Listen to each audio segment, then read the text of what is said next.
Yun, time check natin ngayon ay mag-alisin ko ng hapon. Bali yan,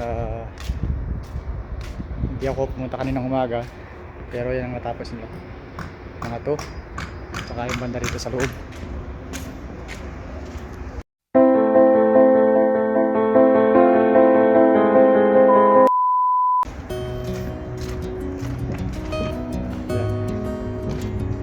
Yan lang yun.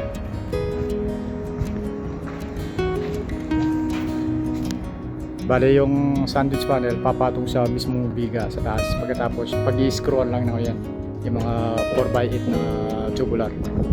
Hindi ko na rin pinalagyan dito kasi naka ano naman siya rito sa, sa taas sa biga, pati rito sa taas dito nakasampa siya, papatong sa dyan.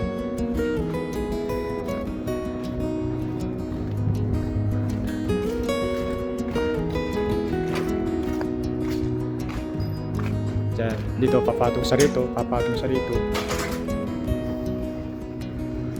At saka dito sa biga na yan.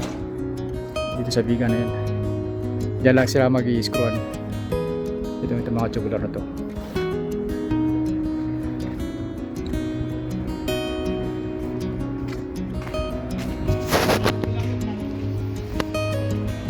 Bale dito ay pinagpapatuloy yung trabaho dito sa loob ng banyo. Yan. Bali isang supporter rito, dalawa, tatlo. Kasi mahaba siya to. Nasa mahigit 13 meter to.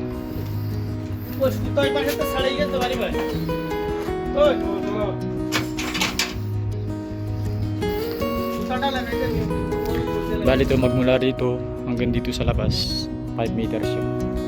5 meter yung sheet ng sandwich. Pero doon sa kabila, ano yun, 12.5 meter yun. Hanggang doon sa dulo. Wala siyang dugtungan, diretso siya. Dito naman, 6 meter buo siya. Wala rin siyang dugtungan.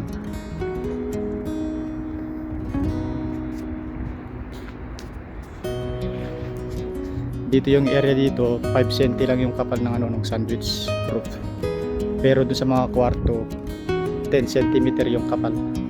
Para ano siya, hindi masyadong mainit sa loob ng kwarto. Ito 10 cm yung thickness ng sound waterproof na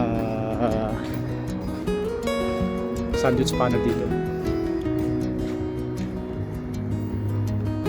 Tapos may bintana siya rito. Siyempre may pintuan dyan sa harap. Dito AC yan. Yung pag AC naman dito, yung window type dito, maglalagay ako ng mga tubo. Pinaka drain. Dito rin. Tatakbo siya rito. Tapos palabas siya doon. Papunta sa main, sa labas, sa daan. At rin dito lahat ng mga aircon dito. May bababa siyang tubo rito, mga drain. Saka yung drain dito sa dito sa roof na to, itong area to, dito ilalagay yung babagsak yung tubig. Bale magbubutas ako doon ng palabas ng tubo. Tapos diretso doon sa labas.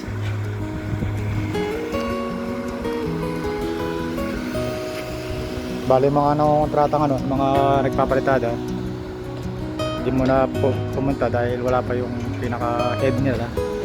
Kasi maglalagay pa ako ng dyan, pinaka decor nya. Yun, parang ganun.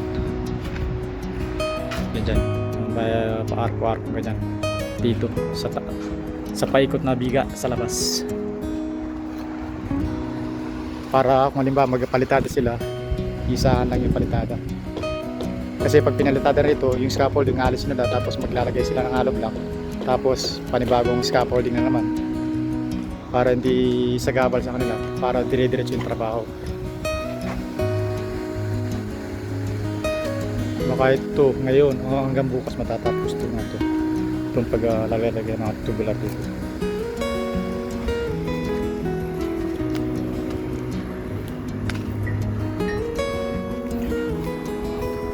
Sobrang init. Kahit mag-alasing ko na eh, mainit pa rin. Siyempre, inom muna tayo. Ay ba?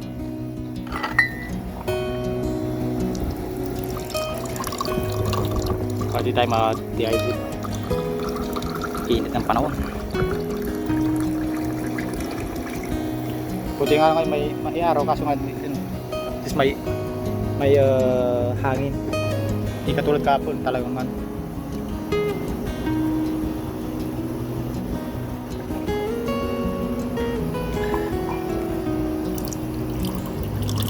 Talagang tsaga lang dito sa Saudi Arabia. Yung init hindi iniinda.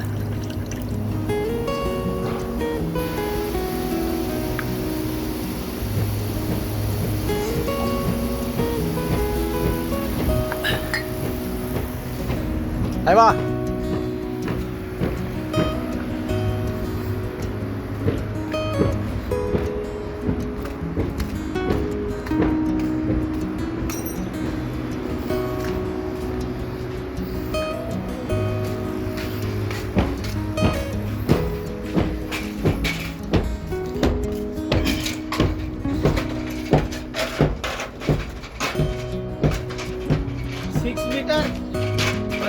Kaya bigi 6 meter, mampus kayo ba na nakabara joint support, tahad. Rakap talata support ha? 1, 2, 3. Swego yung way.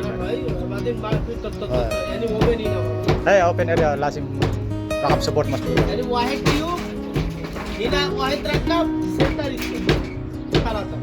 Ay, wala. Wide din talata bas kalas. Mag wajid. Ina, when ada 6 meter, mapi rakap joint, basta intay sabi no? 6 meter sama-sama wide rakap din daw. Wide hino? Wide hino map muskil. Kasi mapi 1, 2, 3, 4 barin apa barin wajid dar. Wide rakap mo. Inin bas kapya dito ada mapi wajid dar. Ada ba din ta bolt sawa-sawa. At muskil.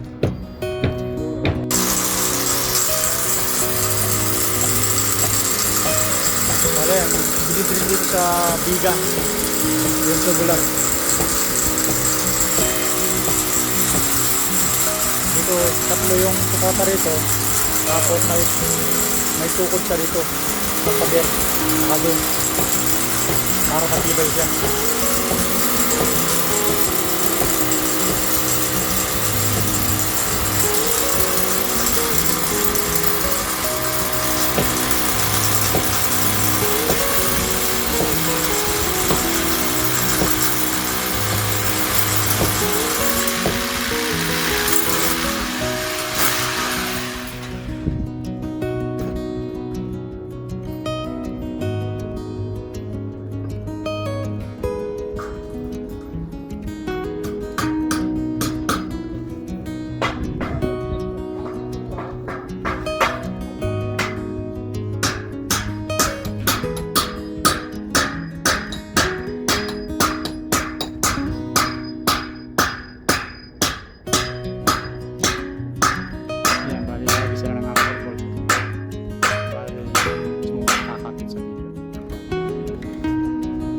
Tapos higpitan lang ng konti.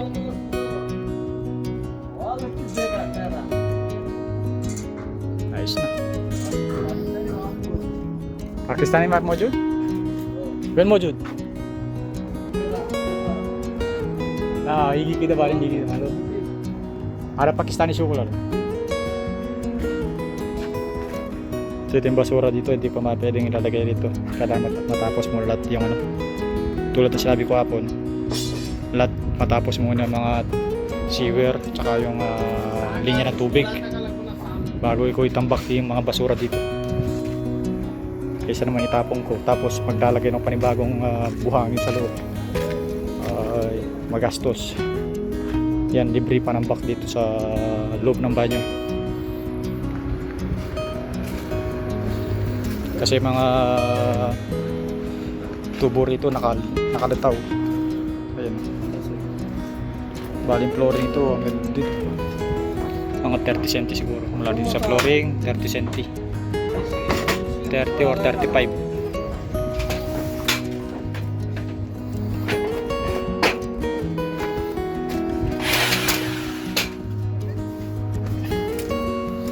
Kasi kaya 35 yung sinabi ko kasi yung Arabic Arabic type dito yung bowl niya. Dito siya, oh. Mataas siya. Magmula rito maging ano siya, more or less 16 or 15 cm siya. Kaya dito yung flooring. Kaya naglaro siya ng 35 ganun. Dito walang problema, yung American type. Ayan, ganyan siya. Kaya di masyadong malaki dito. Pero kailangan pantay siya. Yung banyo rito, saka banyo, magpantay lang siya. Bali ito yung pinaka-drain niya. Yung slope, dito siya. Hindi siya lalabas kasi pintuan dito. Ito yung pinaka-shower na dito. Para pag nagano siya, naligo sila, hindi masyadong pupunta sa labas ng pintuan. Nandito yung slope ng tubig.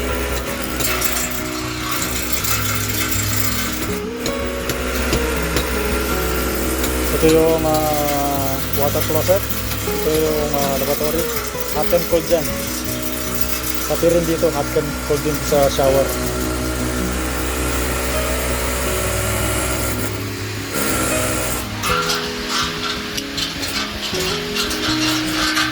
Sudah maigi? Oh, matang. Matam.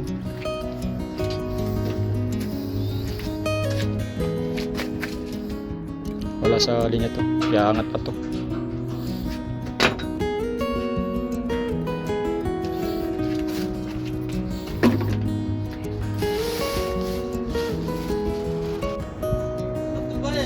So sa araw ng Miyerkules, ito muna yung update natin ngayong maghapon.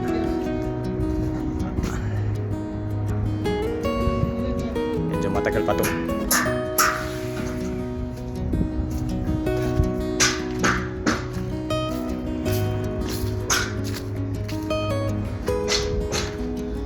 Ito wala pa to. Wala pa rin to.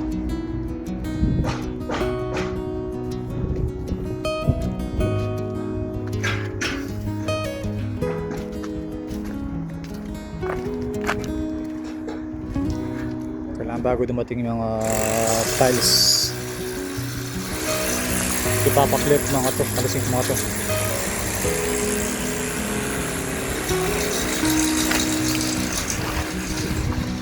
Lahat yan, i-clean lahat yan,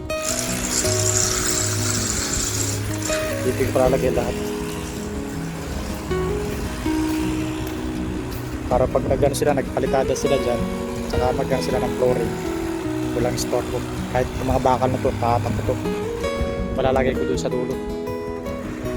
Yung buhangin hindi pa sapat to, kailangan pa